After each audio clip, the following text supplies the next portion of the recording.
박시원이라고 합니다. 반갑습니다. 네, 그래서 좀 쉽지 않은 시간이 온 것 같습니다. 그래서 다들 좀 수학 때문에 좀 고민이 많으시지 않을까라고 생각하는데요. 우선 서울 외보다 보니까 좀 학생들이 기본적으로 좀 문과 성향이 보통은 좀 다 강한 것 같아요. 그러다 보니 좀 수학을 많이 싫어하거나 좀 어려워하거나 좀 이런 것 같아요. 그래서 만약에 우리 아이가 수학에 고민이 없다라고 하시면 매우 좋은 상황에 계신 것 같다라고 생각이 들고요. 보통 좀 그렇지 않으실 것 같아서 이번 시험 어땠는지 이런 거랑 앞으로 좀 어떻게 대비해야 되는가 이런 거에 대해서 좀 말씀드리도록 하겠습니다. 우선은 크게 작년과 일단 문항 자체는 크게 다르지 않습니다. 그래서 작년과 마찬가지로 객관식은 총 16문항이었고 서답형 4문항이었거든요. 그 서답형 4문항 중에는 2문항은 답만 쓰는 단답형이었고 또 다른 2문항은 서술까지 해야 되는 서술형이었습니다. 그래서 총 그렇게 10점이었고 아시겠지만 부교재는 올림푸스 EBS 교재로 하나 있었죠. 그래서 아마 아이들이 푸는 모습을 보셨을지 모르겠지만 아마 열심히 풀었을 거예요. 학교에서도 검사를 하거든요. 그래서 아이들이 막 부랴부랴 그때 돼가지고 막 하더라고요. 검사 맡아야 된다고. 미리 해야 되는데.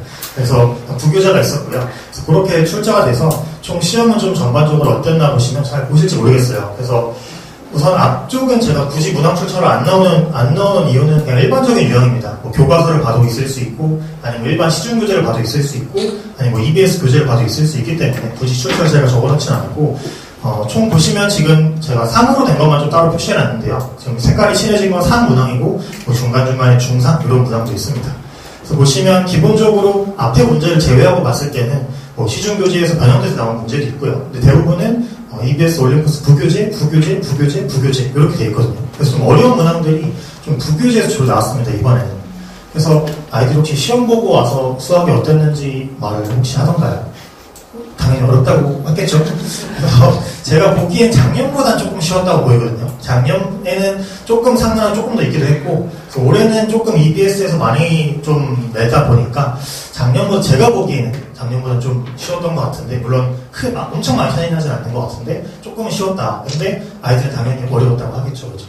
그래서 그런 상태다라고 보시면 될 것 같고, 그래서 아마 작년에 1등은 컷이 70점대 초반이었을 거예요. 그래서 올해가 아마 그거보다는 좀 뒤로 가지 않을까, 좀 더 올라가지 않을까라고 예측하고 있는데, 아마 이번 주는 아마 다음 주 중에서 학교에서 좀 발표를 해주지 않을까. 제 생각엔 좀 그거보다 좀 높아질 것 같습니다. 근데 어쨌든 저희가 2등급을 맞고 1등급을 맞는 데 있어서 우선 만약에 목표가 2등급이라고 치면은 사실 상문항은 틀려도 상관이 없거든요. 왜냐면 상문항을 다 틀렸다고 했을 때 한 7점대가 나오기 때문에 만약에 2등급을 맞겠다라고 했을 때는 상문항을 사실 맞지 않아도 큰 문제가 없고요. 1등까지 맞겠다라고 했을 때는 아마 상문항 정도의 상문항에서 몇 개 정도 좀 맞아야 되지 않을까라고 보여집니다. 좀 특별한 점이라고 치면 서술형이 크게 어렵진 않아요. 그래서 보통 아이들이 좀 부담스러워하는 게 식을 답만 내는 게 아니라 좀 식을 쓰는 거에 좀 부담스러워하는데, 서울에 보면 요번에는 원래 작년 같은 경우에 서술형이 조금 어려운 문제가 하나 있었는데 요번에 서술형이 굉장히 쉬웠습니다. 그래서 한번 집에 가셔서 아이들 서술형을 썼는지 한번 봐보시면 아이들이 공부를 어떻게 하고 있구나 알 수도 있을 것 같아요. 그래서 좀 기본적인 문제가 서술로 나왔다라고 보시면 될 것 같아요. 그래서 한번 조금 주요 문항들은 제가 한번 한 문제 한 문제 좀 보면서 어떻게 좀 비슷하게 나왔나 가볍게 한번 살펴보고 좀 어떻게 대비해야 될까를 좀 얘기를 해보도록 하겠습니다. 우선은 처음 보시면 원래 12번이죠. 12번에서 좀 상문제가 시작되는데 사실 12번은 부교재에 있는 문제는 아니었습니다. 근데 사실 조금 일반적인 시중교재를 풀어보다 보면 조금 있는 문제이기도 하고, 아니면 최근에 해석여고에서 나온 문제이기도 해서 아이들이 풀어봤을 법한 문제긴 한데 아마 조금 어렵긴 했을 거예요. 그래서 그 부분을 일단 제외하고요. 그 다음에 이제 13번 문제죠. 그래서 올림푸스 변형 문제인데 요 같은 경우에는 그냥 제가 자세하게 수학을 얘기할 건 아니니까요.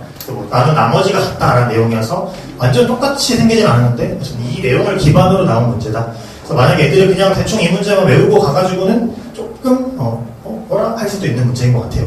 완전히 똑같이 숫자가 나온 게 아니기 때문에 애들이 이 같은 문제인가 했을 수도 있을 것 같아요. 근데 물론 정확히 이게 어떤 원리에서 풀려지는 문제인지를 알고 있으면 사실 똑같은 원리로 풀리는 문제긴 하거든요.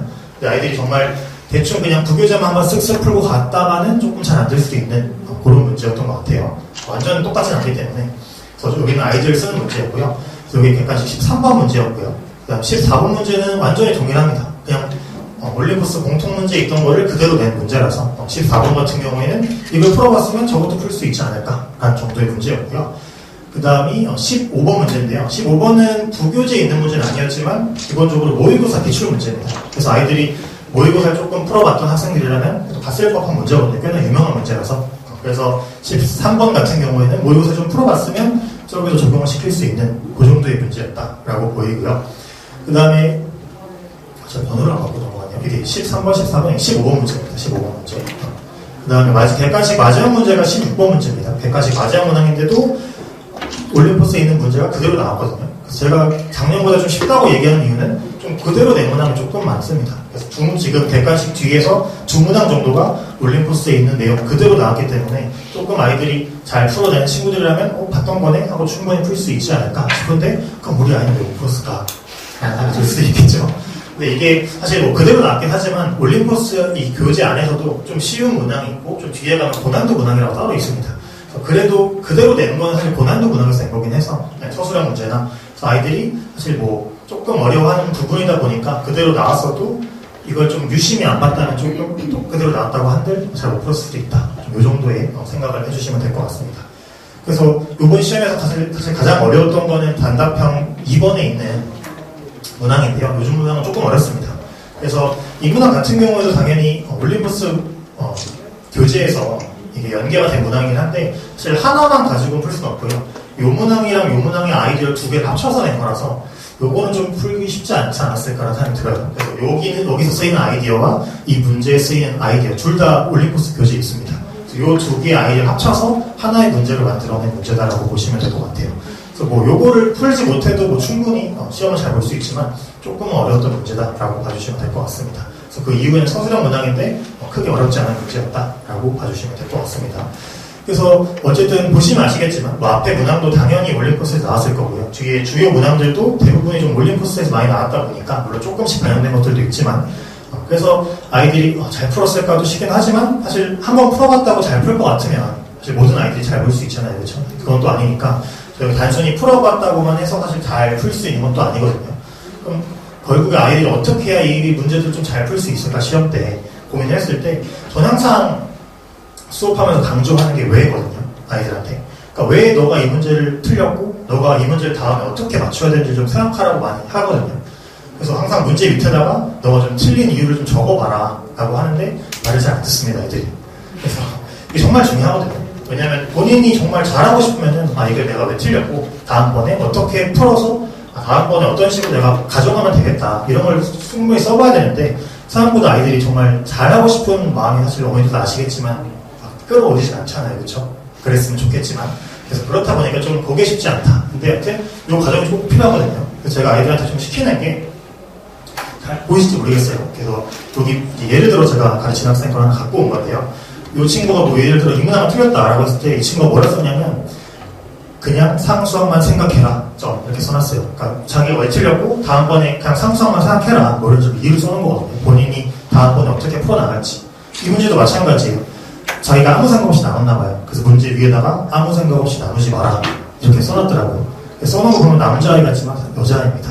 그래서 여자아이인데도 이렇게 좀 담담하게 써놨더라고요. 생각보다 그래서 이런 식으로 뭔가 본인이 틀렸을 때 왜 틀렸고 이 친구는 이런 거죠. 내가 왜 틀린 이유는 밑에 잘 써놓은 거고 그 다음에 내가 이 문제를 다음번에 만났을 때 어떻게 풀 수 있을까? 그럼 그냥 무조건 나누는 게 아니구나. 그런 걸 본인이 알고 적어놓다 보면 생각이 잘 나거든요. 그래서 이런 걸 좀 적어놓게 제가 시키고 있는데 그래서 이런 것들을 좀 적어놓으면서 내가 어떤 부분이 부족했고 다음번에 나갈 때는 이런 부분을 수정해야 되는구나. 그래서 사실 본인이 느껴야 되거든요. 이게 뭐 제가 수업을 해주고 제가 얘기한다고 해서 아이들 귀로는 들어가지만 정말 마음에 와닿지 않기 때문에 좀 본인이 쓸 수 있도록 하고 있다라고 보시면 될 것 같아요. 그래서 약간 비슷한 게 아이들이 사실 시험 보고 오면 항상 하는 얘기가 실수했어 뭐 이런 얘기 하죠. 그렇죠? 사실 실수도 마찬가지예요. 저도 사실 뭐 실수라는 게 없을 수는 없지만 저도 이제 고등학교 때 공부할 때 실수를 좀 많이 했었거든요. 저도 그때 좀 썼던 방법 중에 하나가 이것처럼 비슷하게 실수했던 것도 내가 어떤 부분을 실수했는지 다 적어놨었거든요. 노트에다가 내가 이 부분을 실수했구나 이 부분을 실수했구나 적다 보면 생각보다 비슷한 것들끼리 모여요. 그러다 보면은 이게 생각이 나거든요. 나 이 부분 실수 많이 하는데 근데 이건 전 지금까지 생각이 나거든요. 고등학교 때 제가 썼던 건데 전 지금도 수업하다가 그 부분이 나오면 딱 머릿속에 떠올라요. 이거 내가 실수 많이 하는 건데 그럼 저도 수업하다가 조금 조심하는 거죠. 실수할 수 있으니까. 그래서 이런 걸 좀 적어놓고 문제 밑에 적어놓다 보면 좀 자기 있게 되지 않나 라고 생각해서 저는 이 부분이 사실 제 수업에서 제일 중요하다고 생각하는 점이라서 이렇게 수업하고 있다 봐주시면 될 것 같아요. 마찬가지로 우리가 앞에서 EBS 교재 많이 나왔지만 사실 애들이 한 번 풀었다고 해서 맞추면 아이들이 정말 똑똑한 거겠죠, 그렇죠? 그래서 여러 번 반복해서 풀어야 되다 보니까 저는 이제 아이들한테 항상 이제 진도를 나가고 보면요, 뭐 1단원 끝나고 2단원 끝나고 나가고 보면 아이들한테 개별적으로 좀 틀린 문항을 보내게 합니다. 그래서 아이들한테 개별적으로 몇 번 문제 틀렸는지 다 받아서 아이들마다 전부 다 오답지를 만들어줘요. 그러니까 다시 풀 수 있게. 뭐 1주차는 무슨 문제, 2주차는 무슨 문제, 3주차는 무슨 문제. 그래서 주차별로 아이들 틀린 문제를 좀 다시 풀 수 있게 하거든요. 그래서 한 번 풀어도 안 되기 때문에 다시 풀어서 이런 식으로 프린트로 만들어줘서 주간지로 나간다라고 보시면 될 것 같아요. 그래서 자연스럽게 좀 교재를 좀 해독할 수 있게 본인이 좀 틀린 문제를 정확히 봤더라도 그럼 다시 내가 그걸 맞출 수 있나? 를 여기서 한 번 더 점검하는 과정이라고 보시면 될 것 같아요. 그래서 이런 주간지가 나간다라고 보시면 될 것 같습니다. 그래서 그 외에도 제가 뭐 복습 영상도 아이들한테 제공하고 있거든요. 수업하는 거 다 촬영해서 아이들한테 볼 수 있게 하고는 있으나 이것도 제가 열심히 봐주면 좋겠지만 생각보다 많이 이용되고 있지 않습니다. 그래서 저는 열심히 제공하고 있거든요.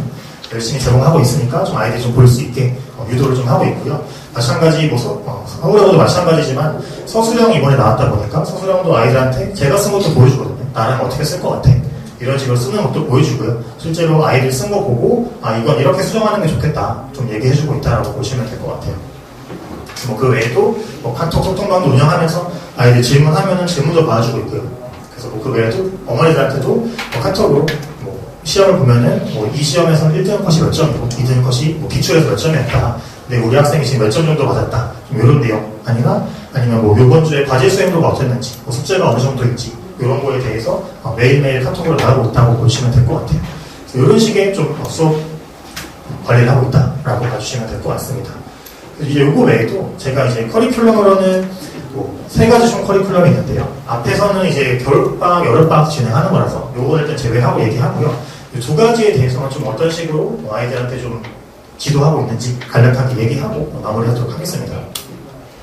그래서 먼저 앞에 이제 5월달이지 지금 5월달이죠. 그래서 5월달에 할 건 앞에서 보여드린 것처럼 이제 벌크업이라는 교재인데요. 이름이 약간 운동 관련된 것들입니다. 그래서 방금 보셨던 것처럼 아까 이게 올해 서울에고 나온 문제입니다.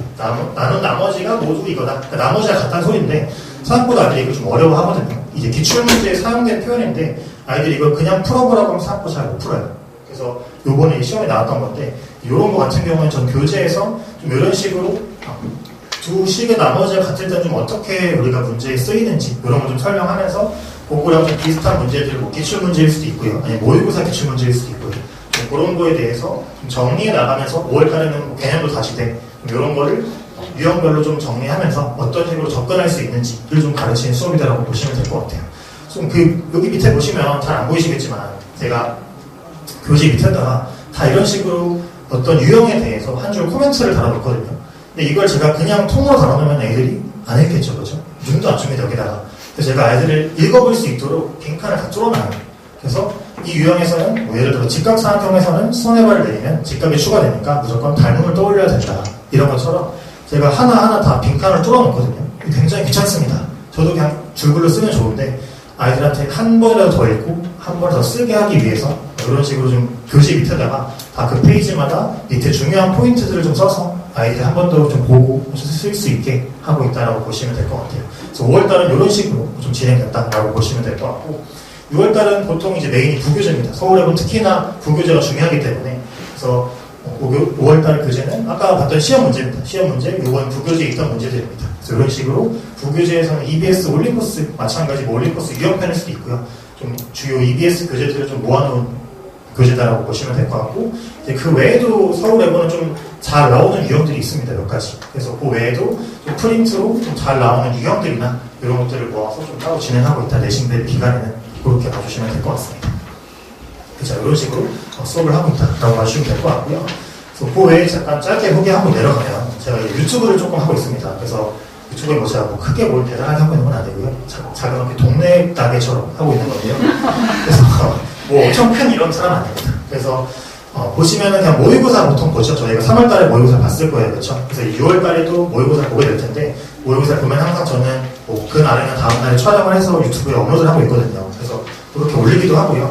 아니면 내신 대비 때는 아이들이 좀 어려워하는 단원을 좀 좀 아이들을 어려운 단원에서 뭐 기출문제 같은 걸 좀 풀어주면서 대신 단순하게 풀어주는 게 아니라 이 문제에서는 어떤 걸 보고 이렇게 풀어야 된다. 좀 이런 거를 정리해주면서 제가 유튜브에 좀 간간히 올렸었거든요. 그래서 실제로 보면은 댓글들의 반응을 보시면 좋다 이런 내용들이 있죠. 그래서 도움이 된다고 합니다. 그렇다고 하더라고요. 근데 제 수업을 듣는 학생들은 그렇지 않은가 봐요. 이런 반응이 아니에요. 분명 저 세계에서는 도움이 된다는데 이 앞에 있는 애들은 도움이 안 되나 봐요. 약간 좀 그게 아쉬운데 그래서 좀 그렇다라고 봐주시면 될 것 같습니다. 그래서 지금 제 앞에 있는 학생들은 당연한 수업을 받고 있기 때문에 뭔가 알아차리지 못하겠지만 좀 유튜브 이런 거 올리면 반응이 좋구나 라고 봐주시면 될 것 같습니다. 이런 걸 보고 있다 라고 봐주시면 될 것 같습니다. 그래서 잠깐 딴 얘기인데 혹시 주식을 하시는지 모르겠습니다만 요즘 많이 주식이 올라가고 있죠. 그렇죠? 그래서 오늘도 굉장히 많이 올라갔더라고요. 그래서 항상 뭐 하시면 이제 보게 되면 아시겠지만 되게 막 올라가고 있을 땐 좀 사기가 겁이 나죠. 그렇죠? 그러면 드는 생각이 쌀 때 살 걸 이런 생각이 들잖아요. 그렇죠? 그러니까 지금 저를 저점에 매수할 수 있는 기회가 아닌가 농담이고요. 그래서 이제 마지막으로 아이들 수강 후기인데요. 작년에 했던 친구들인데 내신 1.0을 맞은 서울여고 학생은 아닙니다. 내신 1.0을 맞았던 학생도 있고요. 아니면은 점수가 이렇게 상승했던 친구도 있습니다. 그 친구 제가 가르쳐서 18점을 맞은 건 아닙니다. 18점을 맞고 저한테 왔었거든요. 제가 가르쳐서 이 점수 나올 그래서 이렇게 맞고 왔다가 좀 차근차근 올라간 케이스다라고 보시면 될 것 같아요. 물론 굉장히 열심히 했던 친구고 그래서 제가 이걸 보여드린 이유는 다 비슷한 것 같아요. 아이들한테 수강을 받았을 때 이 친구도 마찬가지 왜 그렇게 되는지 좀 알려서 좋았다. 이 친구도 스스로 생각할 수 있게 해줬고 이 친구도 좀 왜 그렇게 되는지를 좀 알려줘서 좋았다라고 하거든요. 그래서 앞에 제가 말씀드렸던 why, 왜 이렇게 풀어야 되고 내가 어떤 걸 수정해야 내가 되는지 좀 이런 거에 중점을 둔 수업이다라고 봐주시면 될 것 같습니다.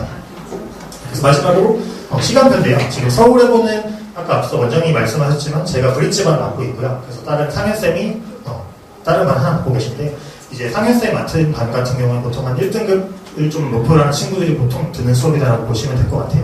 제 수업에는 1등급, 물론 제 수업 안 듣는다고 1등급 못 맞는 건 아닙니다만 그래도 조금 천천히 나가는 학생이 좀 있다라고 봐주시면 될 것 같습니다. 그래서 시간은 화요일은 7시에서 10시까지가 본 수업이고요. 앞에 클리닉이 있는데 아마 서울대고에서 이쪽으로 오다 보면 5시까지 클리닉을 오기 좀 힘들 수 있어요. 밥도 먹어야 하고 하다 보니까. 그래서 그런 분들 시간에 맞춰서 좀 조절해서 클리닉 진행한 후에 수업이 진행될 거고요.